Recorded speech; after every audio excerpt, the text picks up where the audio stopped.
Welcome to the Victorian Parent Council VPC Parent Podcast Series.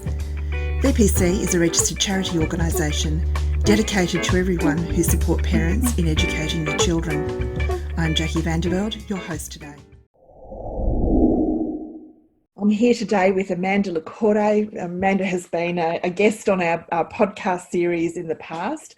And Amanda, welcome. It's lovely to have you with us today. Thank you for having a trying time for everybody. Amanda, look, I think it's always a good way for our guests to introduce themselves, so I'll hand over to you. Okay, well, I'm Amanda Lecaude and I'm an academic life coach and executive function coach working primarily with students one-on-one and conducting a lot of workshops through both schools and externally for students, parents and teachers. So Amanda, look, this is crazy times.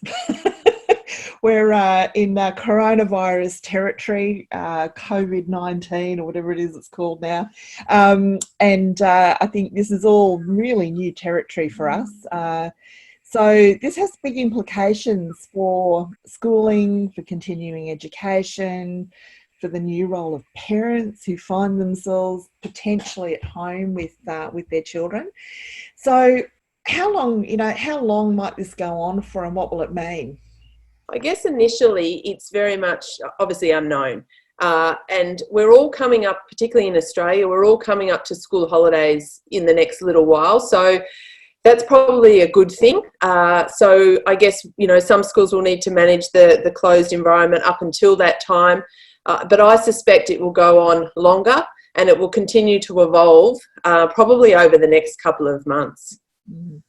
I know that some schools, certainly in the fields that I'm working in, have been working on a business continuity type of model where there's going to be an element of distance learning happening, perhaps some online learning happening, and certainly we want to, you don't want the students and our children to go off the boil with this sort of thing because of extended periods of time. We know how difficult it is sometimes after even the summer holidays to get people back on track. We've only really just come off the summer holidays. But what can parents be doing to facilitate learning at home if in fact we do have our children at home for a longer period of time?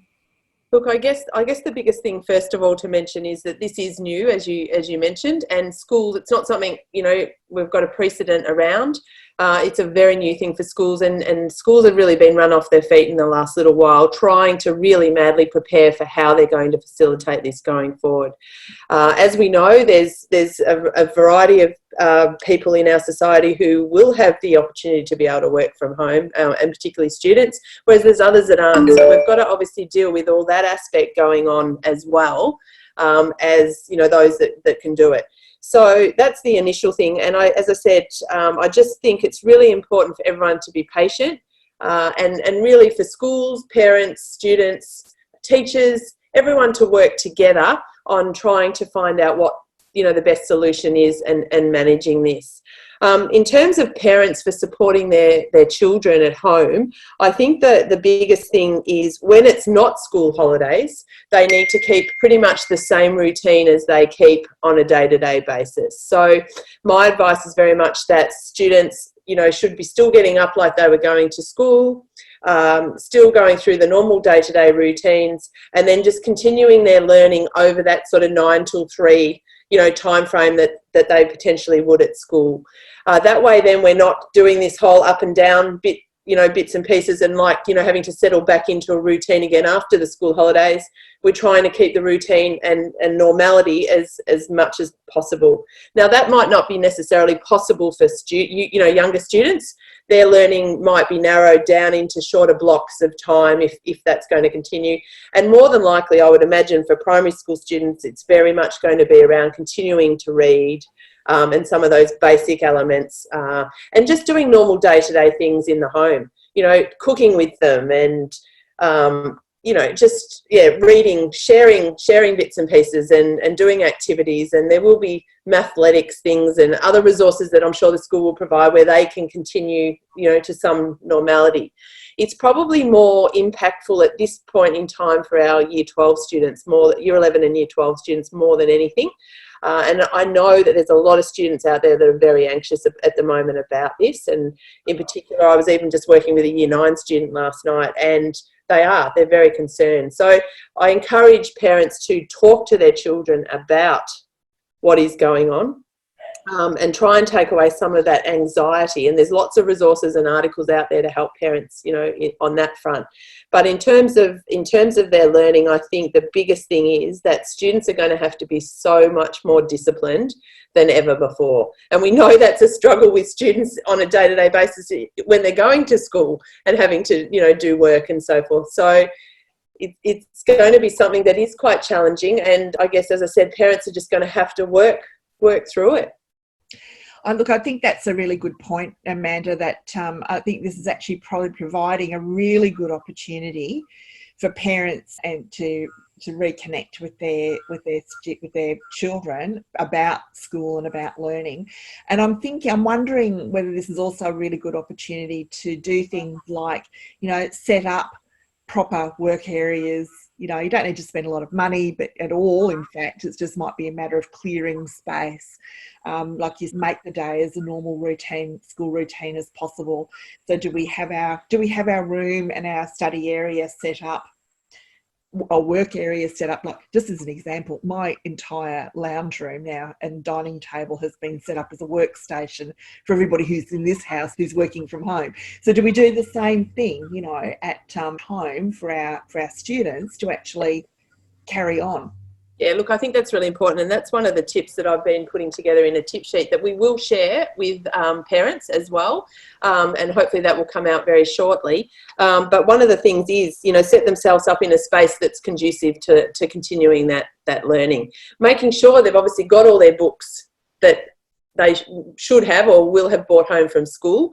So they've got access to all of those. They've got access to pens. They've got access to paper, those sorts of things, so that they're not having to find excuses to go looking for that sort of stuff and avoid, and hindering their learning. So really, just as you said, it can be basic, just, a bench, a table, it doesn't have to be a formal desk, in a separate area. But obviously, as you said, the other comment too is, if everyone's working together, that it may or may not work. So, you've got to factor that in. And like with students in general, some like to work in a noisy environment, some like to work in a quiet environment. So we have to factor that in when we're trying to set up these spaces for our children as well.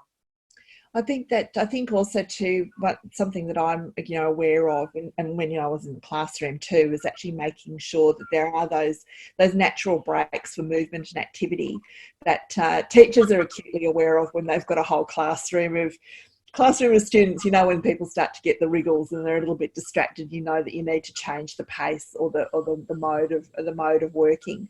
So I think for parents, who obviously know their children extremely well, but to factor all of those sorts of things into that, there is that balance between the book work, sitting down work, and the getting up and moving around and having those sort of breaks as well.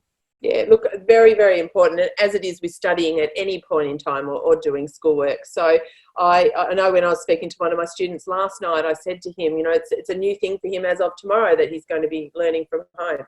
And I said to him, I'm presuming they're going to factor in the breaks, like recess and lunch like they normally would. But around that, if you're feeling like you're just not concentrating or whatever, get up, stand up, jump around, go for a quick walk for a couple of minutes and come back down. Particularly with families with younger students, where possible, if they've got a backyard or somewhere that kids can get out and run around, or take them to the park during that break, or whatever it might be, to just try and facilitate and continue that learning where possible. Amanda, I know that in previous conversations we've had some really good chats about organising sort of methodologies, if you like. And I was just thinking that this would be a really great opportunity for parents and their children to actually develop a work diary. So the sorts of things, so not just making the list of things that we need to cover in the day, but also making a list of things that we have covered during the day. So there might be the aspirational, this is what we want to work on, but here's what we actually did do. And included in that can be all of those sort of conversations, particularly for the younger ones, or conversations, activities where, you know, we actually measured out, you know, they helped me with the cooking and they measured out all of the ingredients and the, you know, the proportions and all those sorts of things, which are actually, you know, extremely helpful in applied mathematics and in a lot of ways, and problem solving. So just to be acutely aware that all of those things can be logged as activities and learning moments that are really valuable. Yeah, definitely. I know I did a workshop recently with some year 4, 5s and 6s. And one of the things I did with them was put together a timetable of their day. Now, some of them drew it, some of them wrote, you know, what it is they do in the morning, before school, during school, after school, and so forth. So that parents could do a similar activity around, you know, on two fronts really, with their children. And I basically just put together a little simple spreadsheet that they completed. Now, what you can do with that is what I guess the day-to-day expectations are, because that's another thing for parents. If parents are trying to work from home as well, children need to know what the expectations are, not only from school but from operating in their family environment, so as not to disturb everybody, or it can come into complete chaos. So I think it might be useful to do that with particularly younger children more so, but older children too. They need to know the expectations. They can't be going into the kitchen every 5 minutes for food and wanting this and wanting that. So I think that's a great exercise. And then I think, as you said, it can also be useful to use that almost same document or a different format of listing down the sorts of things that they have been doing, so that when the time comes that they go back to school or what have you, then that's sort of a record of that period of time. So let's move to sort of the concept of technologies and social platforms. I know that we often spend a lot of time in this parent engagement space, you know, agonising over how much time the kids are actually spending on Facebook and Instagram and other types of social media.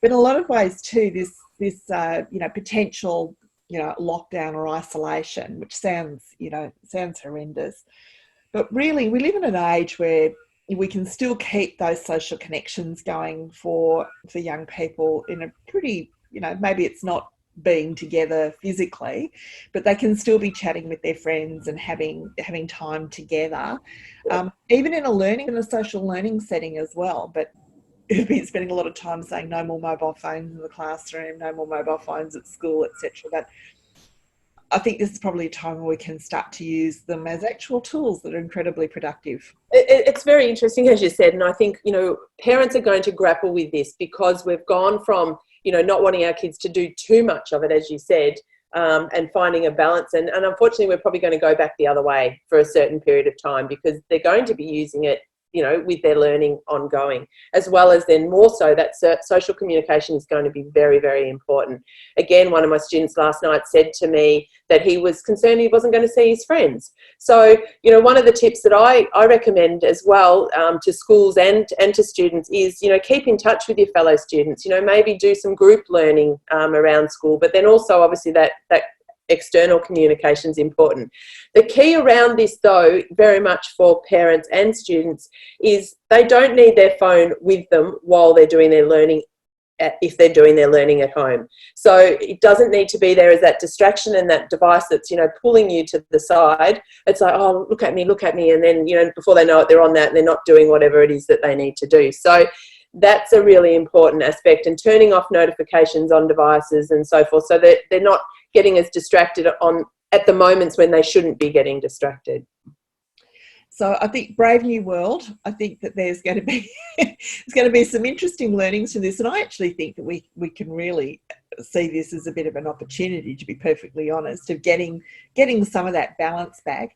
But also too, I think a key point that we've talked about before that you've been really strong on is building student agency.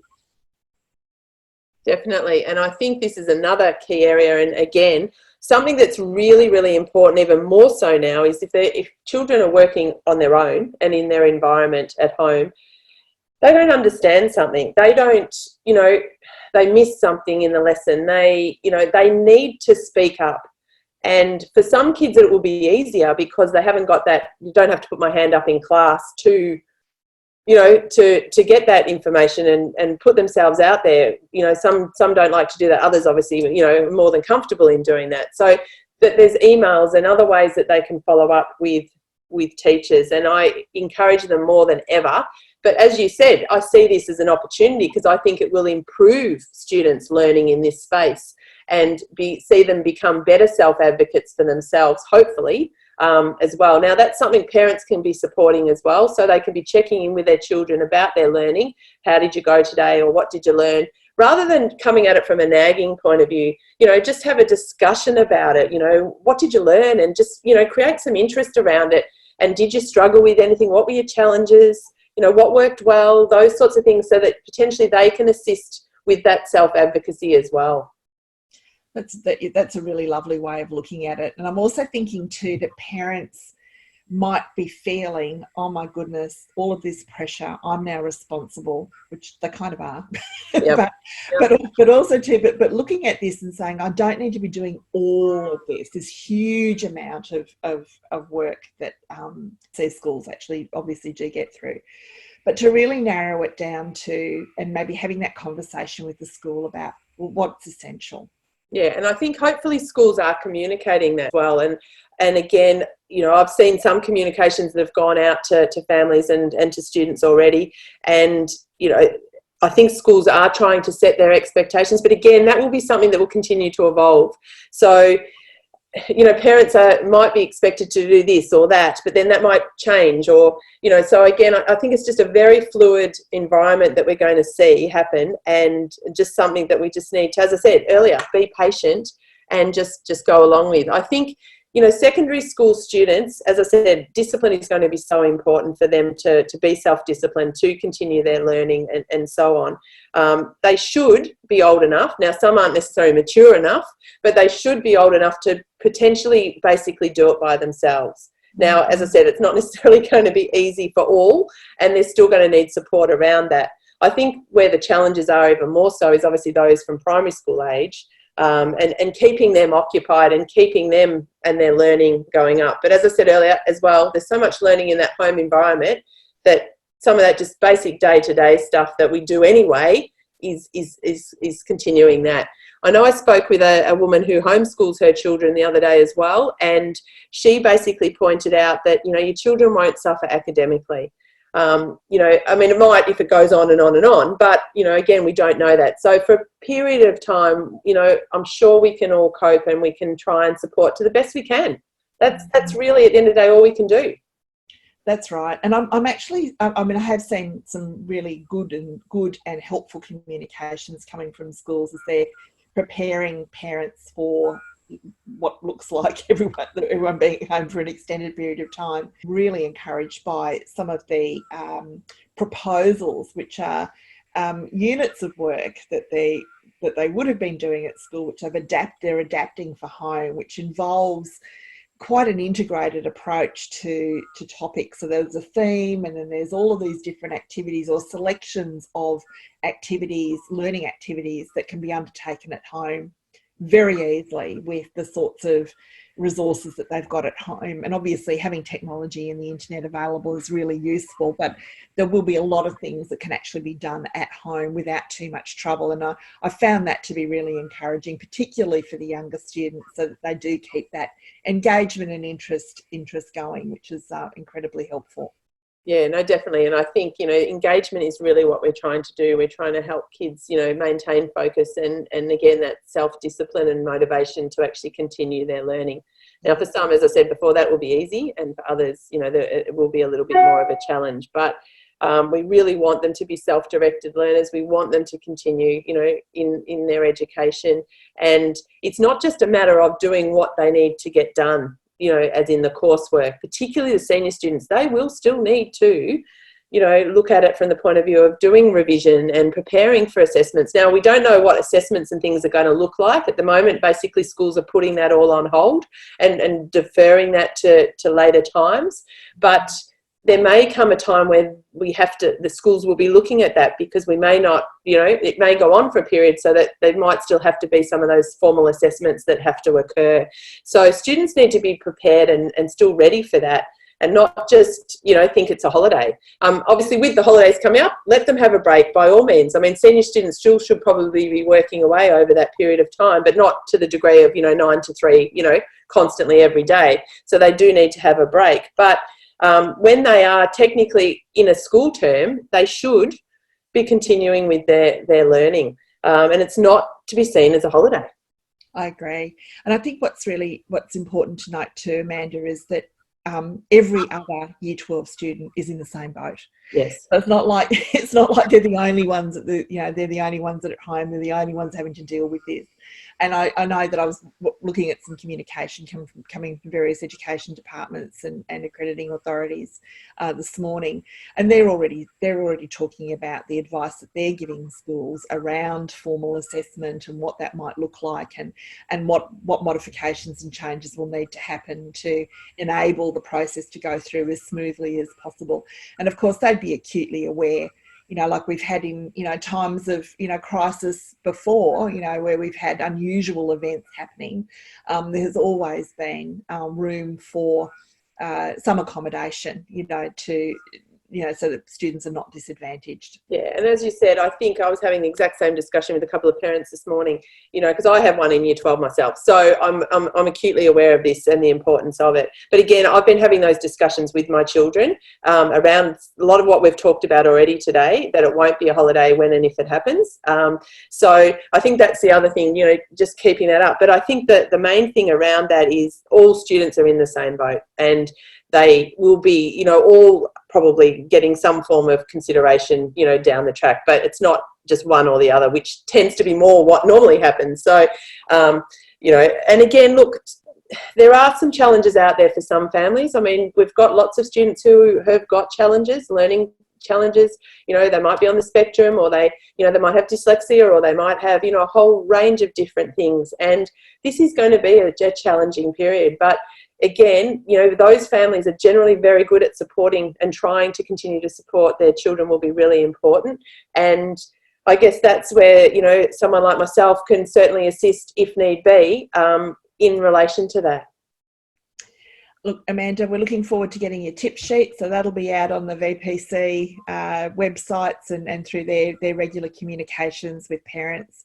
But look, it's been great chatting to you today. I think this is again, opportunity, and it's great to be sharing insights from someone who is so positive. I think it could actually be really quite good in a lot of ways.